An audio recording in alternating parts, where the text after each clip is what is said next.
Ow. Something got in my eye.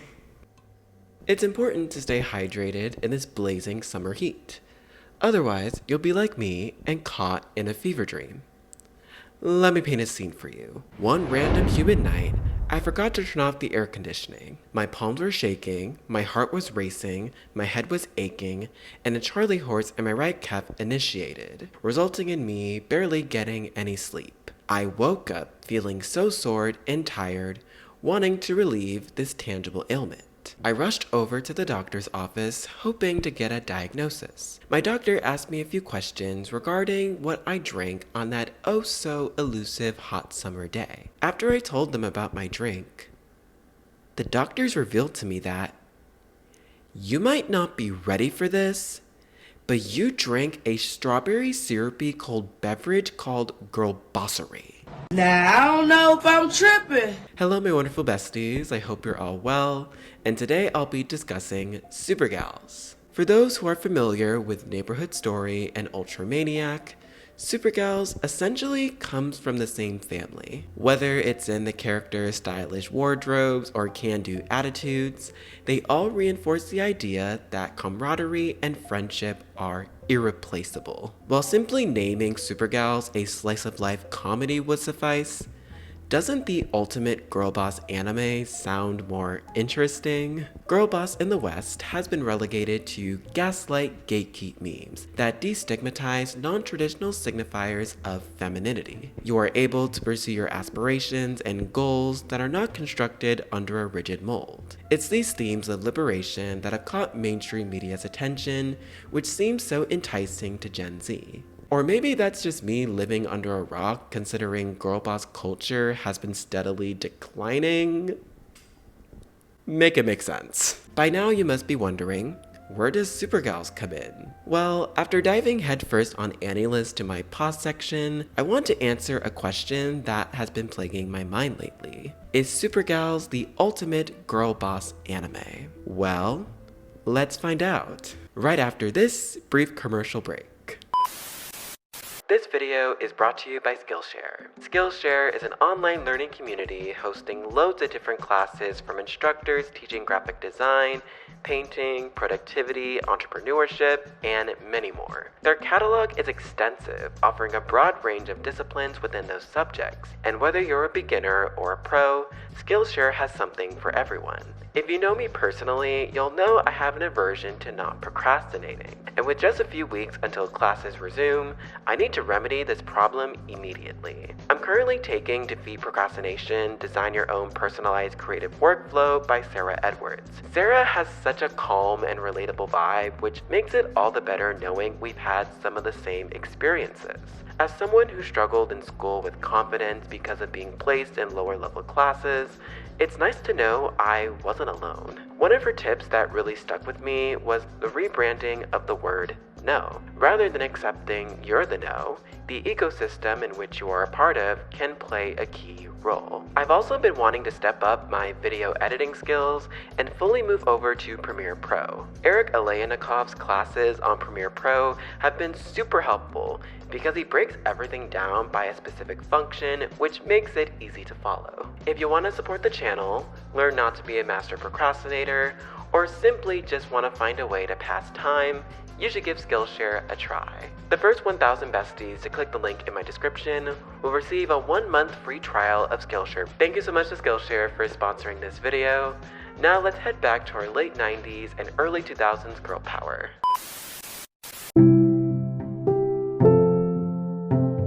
To start off, let's dive into the origin story of Supergals, which comes from a manga aptly titled Gals. Picture a trio of teenage girls maneuvering the vibrant Shibuya streets without a care in the world, who occasionally eliminate semi-inadequate threats that disturb the peace of their city. Our cast includes the title character, Ron, third-person speaking Miyu, and academic overachiever Aya. Somehow I kept saying Aya, but it's actually Aya. Not Aya, Aya. They collectively brand themselves as gals while individually having their own ambitions. Ron comes from a family of police officers, and they all want her to join the system. However, she wants no part of it and desires to remain a gal protecting the Shibuya walls. Even while stating this, her mannerisms and approaches to certain situations perfectly mirror that of a police officer. She maintains this part of her lineage, yet finds her own self-discovery. Miyu was the product of a divorce that plunged her into leading a gang, but with the help of Ron and her brother Yamato, she was able to pull herself out of her dark situation. Aya is stuck under strict scrutiny by her parents to succeed educationally, so to escape the pressure, she begins partaking in Enjo Kosai. Ron guides Aya into understanding that this will not solve her problems and make her feel better long term. This realization sparked Aya to join up with Ron and Miyu, even at the expense of her parents' demands. Using friendship as a method to convey the girls' interactions is the primary intrigue of Supergals, creating a world where a seemingly predictable plot subverts this premise on its head. This series resonates with viewers who enjoy the allure of materialism, self-empowerment, and a dash of romance. It ran in Ribbon magazine from 1998 through 2002 and was created by Shōjo mangaka Mihona Fuji. Fuji rose onto the manga scene with her prior series Spicy Girls and Passion Girls, which ran for a short period in the mid-90s. Even if you have no idea what these series are, I guarantee some of you are at least acutely familiar with the series published in Ribbon. Ever heard of Marmalade Boy, Kadocha, Neighborhood Story, and Ultramaniac? Yes, of course you have. They were a juggernaut for retro shoujo fans that combined saccharine, cute girl characters and handsome male leads, which culminated into an enemies to lovers storyline, in more ways than one. I don't care if we're related. I want to spend the rest of my life with you. Due to Ribbon's readership, however, the content shown is somewhat restricted, leading shoujo magazines for girls in grade school such as Hanata Yume and Nakayoshi could not depict nudity or compromising positions. So while Supergals has an older audience in Ribbon's demographic, the more serious topics have to be more approachable to younger readers. Supergals' impact spiraled several video games, a recently released manga continuation, and allowed young girls an introduction to the vast world of gyaru. So why is a series about girls having fun in a bustling metropolis with overarching themes of female empowerment garner a critical analysis? Because if you've watched my videos before, there is always something afoot.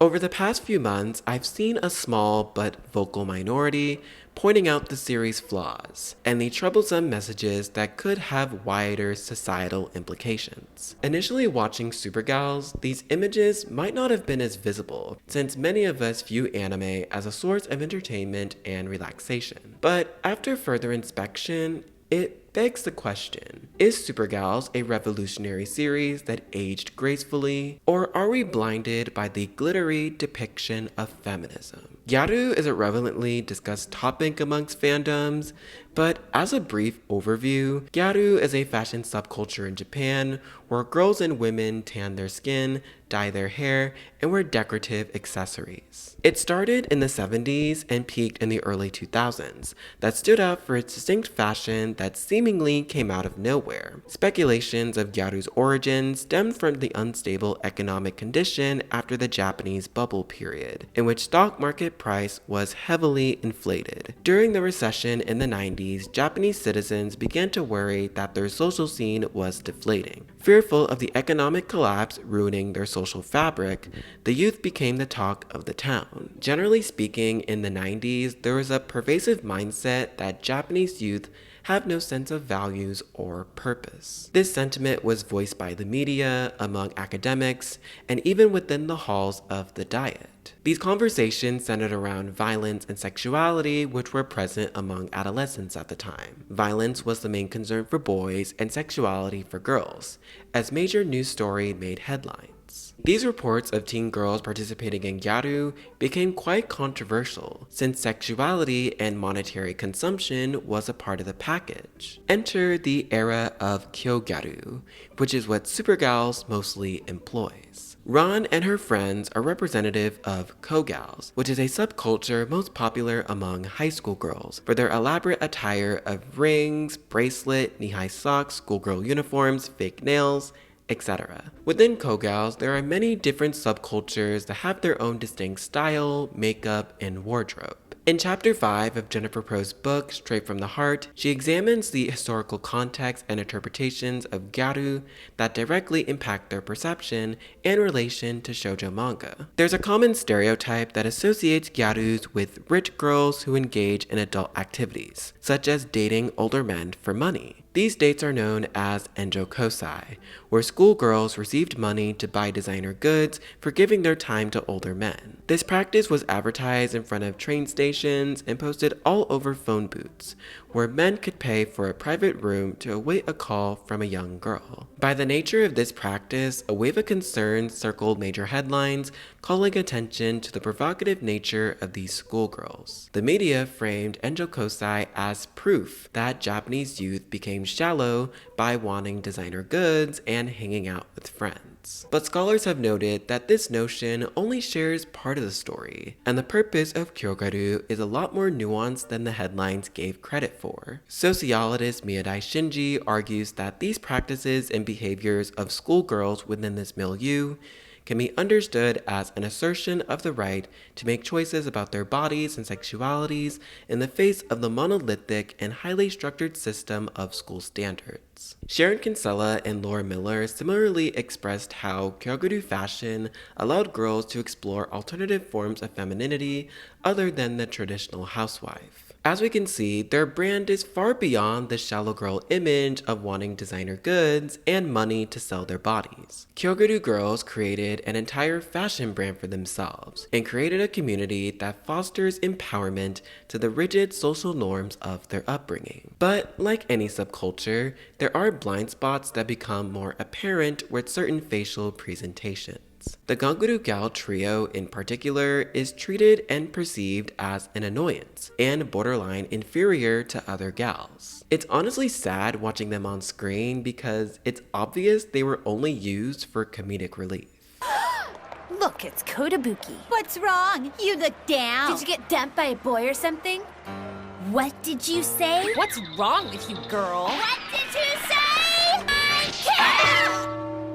Is she super violent or what? Shut up, idiot tan addicts! The Ganguro style incorporates deep tans of orange, and girls often wear several gray hair. The makeup comprises black eyeliner, white concealer used for lipstick, eyeshadow, and fake eyelashes. Clothing typically consists of tie-dye sarongs, mini skirts, platform shoes, and the aforementioned accessories. The more extreme versions of this style are referred to as yamamba and mamba, which feature very dark tans and white lipstick, along with facial stickers and dressing in Hawaiian prints filled with highly saturated colors. This subculture made some Japanese girls feel seen because of East Asian beauty standards favoring those of lighter complexions, while partaking in yamamba and mamba regards them as unhygienic and promiscuous to traditional Japanese society. They do it nonetheless because it truly makes them happy. At this point, you must be wondering, what's the problem? It seems this subculture is extremely inclusive. Rejecting rigid beauty standards to become a better version of yourself should be a positive thing. But that is how they get you. This leads me to a pretty hot button topic that I didn't know where else to put in this video. It might seem alarming at points, but I'm trying to approach this with nuance and compassion. When I made my anti-blackness and anime video, I discussed some of the poor treatment black/dark-skinned characters receive. And naturally, I got comments stating those depictions are the minority, or it's not racism. It's more xenophobia.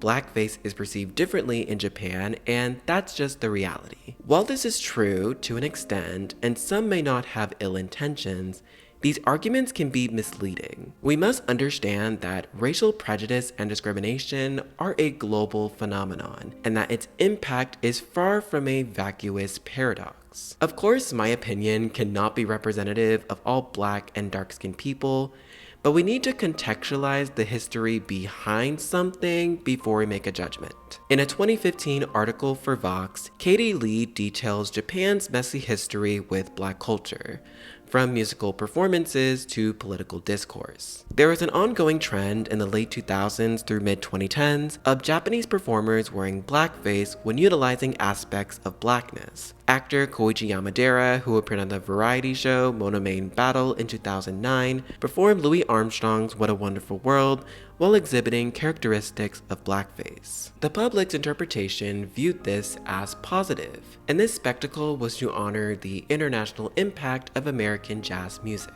Commenters under the video reflected this same sentiment, arguing that foreigners shouldn't be offended. From Japanese citizens' standpoint, darkening their skin and wearing Afrocentric features appreciates black culture, and they probably aren't considering how this makes black people feel. Bay McNeil, a black American writer who lived in Japan for a decade, expressed how the portrayal of blackface in the country was appalling, but he didn't think it was worth mentioning since he deeply loved Japan. But the straw that broke the camel's back was when popular girl band Momiiro Clover Z and crooners Rats and Star posed for a promotional photo in blackface. When this situation occurred, he simply lost patience and petitioned Fuji TV to drop the segment, and his efforts succeeded. From this, we can deduce that this random occurrence was a symptom of a much bigger problem. With the ever so ubiquitous Yamamba and Mamba subcultures,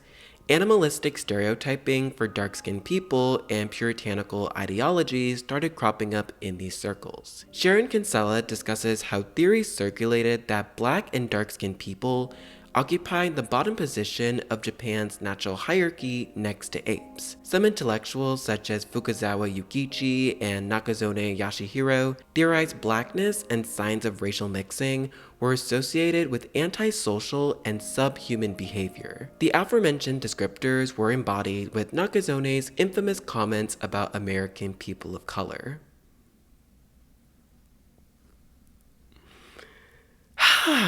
The level of Japanese society far surpasses that of the United States. There are many blacks, Puerto Ricans, and Mexicans in the United States whose average educational level is extremely low.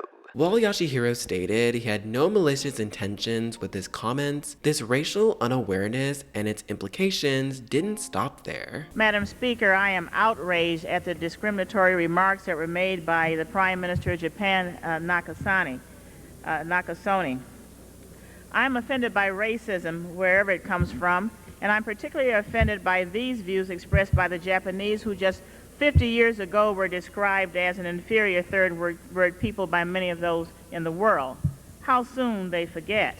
They seem to have forgotten that the newspapers claim that the Japanese had distinctive characters, habits, and moral standards of their race, which were abhorrent to a number of people. I've heard similar discriminatory remarks aimed at blacks, Puerto Ricans, and Mexicans.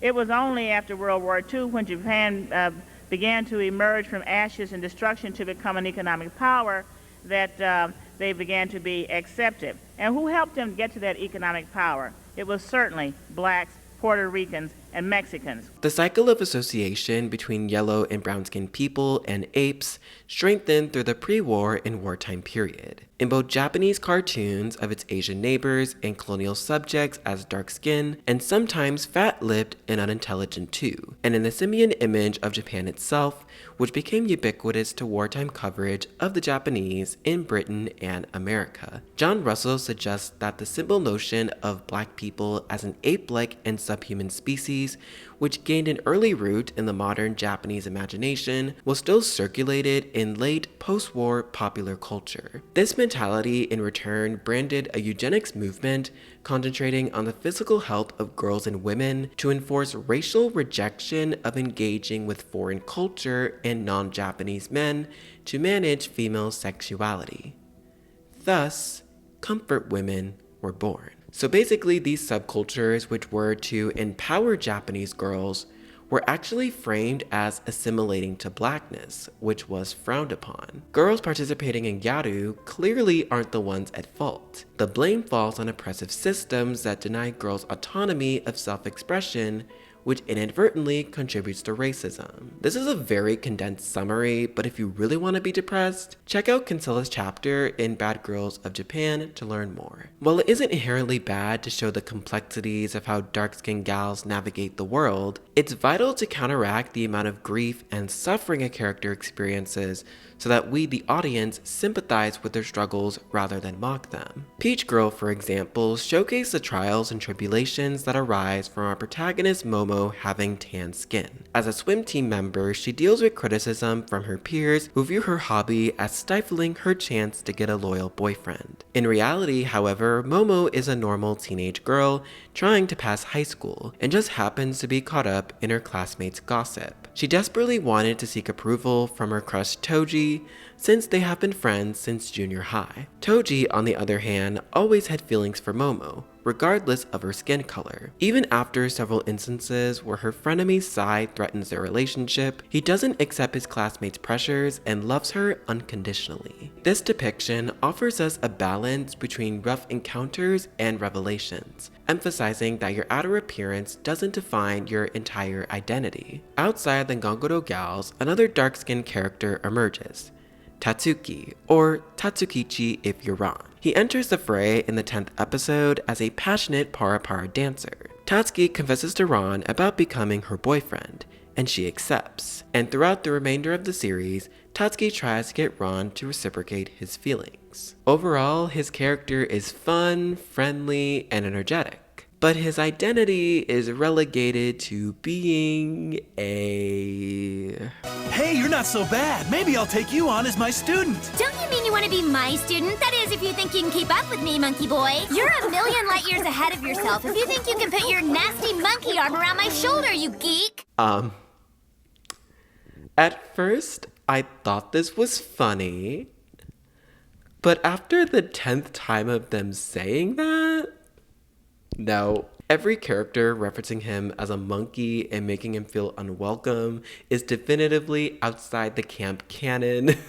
While the approaches to girlbossing and friendship mainly center around our Shibuya Gal trio, it's disappointing that it isn't inclusive for everyone. Considering the Gongoro gals are not given the same level of development as our main trio, the cracks in the feminist narrative were starting to appear. And while this series is older and Fuji most likely was just a victim of how dark-skinned people were portrayed in any manga, specifically in the early 2000s, that doesn't make these depictions any less unsettling. Highlighting the more insidious parts of this representation isn't to demonize gyaru or supergals as a whole.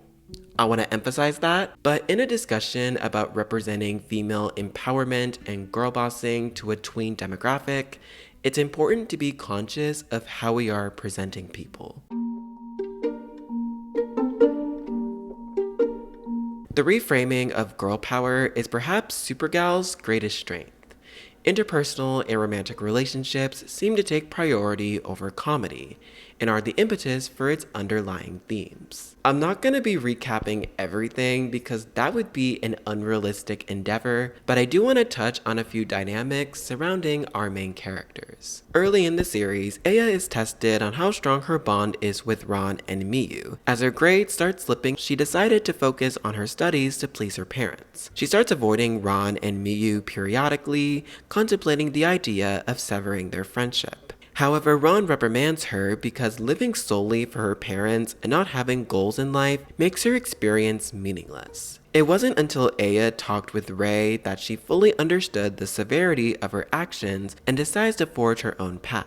Following that conversation, unsurprisingly, Aya develops feelings for Rei and wants to be with him at all costs. Ron notices her growing feelings for him and mentions to Rei that Aya is interested in him. Even though Aya didn't want Ron to butt in, as an introvert, Aya knew Ron did it to open the door to a potential relationship. But don't be fooled, Rei doesn't wholly accept Aya's offer. He was honest and said that being with her would only hurt her in the long run. But as soon as Rei lets his guard down, their relationship ensues. Yes. Because I love you. That's suspicious.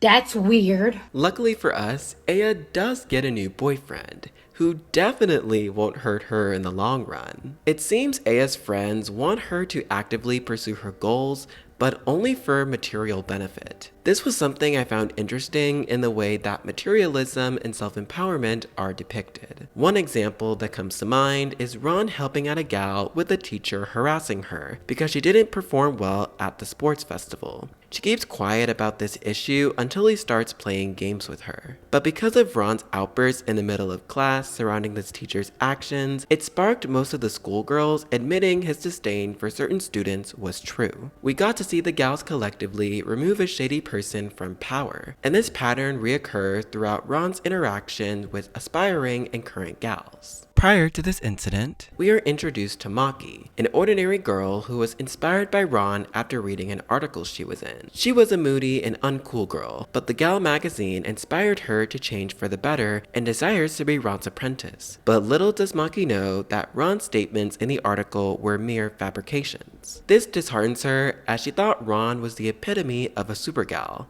but continues to follow her. Ron realizes that while her words weren't true in the article, her purpose was all the same: to embrace a supergal spirit of self-discovery. As you can see, the gal lore often revolves around legitimate concerns to arguments about semantics. Let's look at Mami. She is Ron's arch-nemesis during the first half of the series. Their rivalry initially seems one-sided on Mami's end, but Ron quickly saw her as a formidable opponent. But Mami, time and time again, was always second place to Ron. From playing tennis, to modeling, to watermelon smashing, you name it, she was usually second to Ron. Assuming to follow in her wealthy father's footsteps, she desired to be perfect at everything. As she becomes aware, that's not feasible, and initially struggles to grasp that concept. Ron and Mami's recreational shenanigans made them become close frenemies. And while Mami was reluctant at first, she understands Ron's intentions were genuine. Because of her, Mami could explore Japan on her own terms and leaves the safety net of her riches. Her feelings for Yuya were the icing on the cake of her realization that not all men use women for their personal gain. The same can be said for Miyu's backstory. Like Meiko from Marmalade Boy, Miyu grew up with neglectful parents. As a victim of divorced parents, she was constantly alone and wanted to have an older figure take care of her, resulting in Miyu getting into a relationship with someone closer in age to an older brother, Yamato, who ironically is Ron's older brother. He is a police officer whose main arc is dating Miyu to alleviate her hostile living situation. Miyu needed someone to provide a light in the dark tunnel she was in, being a gang leader, which helped her come to terms with their future plans. Tatsuki and Ron's relationship is another pairing that employs self-realization wonderfully. At first, Tatsuki seemed to only like Ron because it was love at first sight. But certain threads that bring them together remind us just how similar they are. They both don't want to be subject to their parents' dreams and live their lives to the fullest. Tatsuki's family owns a ramen shop, but that's not what Tatsuki saw for his life. He wants to leave his hometown for a new experience. This setup would normally result in Ron and Tatsuki developing more explicit feelings for each other, but that's not how their romance is portrayed. In retrospect, Ron's criteria for relationships aren't too far from being aromantic. Some fans have speculated that Ron could be aro because though she's partnered with Tatsuki, she treats him more as a friend. And this is not coming from a place of manipulation or malice, it's just that her version of love is a little different from his. This was something quite different than you would normally see in the typical shoujo romance idealism. Our protagonist's desire for romance is on the back burner, even when she first started seeking boys out. Ron was more curious about learning her attachment style rather than seeking a long-term relationship. And while our main trio are engaged in their significant others in the end, the slice-of-life approach to their romance made it more impactful in my eyes. It's the underlying tones latent throughout the series that convey the experiences and purpose of gals. While people in Shibuya have their own image of gals, they embrace their true calling, which is to empower girls through all their problems, no matter the size of it. To wrap up this video, let's answer the titular question of the hour. Is Super Gals the ultimate girl boss anime? Honestly, it's hard to say. While our main trio bands together to protect Shibuya from non-pleasant figures, it still feels disjointed in how feminism is portrayed, reminding gals not to limit themselves to Enjo Kosei, while having your friend dating an adult, wanting to help your friend get into a relationship with the most popular boy in Shibuya, even though it wasn't conducive for her and left her longing for more. The nature of their humor certainly wouldn't fly anymore, and is probably the main reason why Supergals hasn't gotten a reboot or remake. It was simply a product of its time, and it's perfectly fine. My opinion on Supergals hasn't really changed when I initially watched it, but I'm now more aware of the impact it had on us when it was airing. It was a fun-filled comedic series that had hyper-femininity at its maximum capacity. I think the girlboss anime marketing, themes of female empowerment, and the like have been presented as a powerful tool to captivate an audience. What we currently see in shoujo surrounding female friendships has been super uplifting, genuine, and thoughtfully written. Gatekeep, gaslight, girlboss no more. Just be yourself. And that's all anyone can ever ask for. I hope you all enjoyed this video. If you did, make sure to give it a thumbs up, leave a comment on your thoughts. Thank you so much to Skillshare for sponsoring. Go ahead and check out that link in my description if you're interested. And I'll see you guys soon for my next video. Until next time, bye!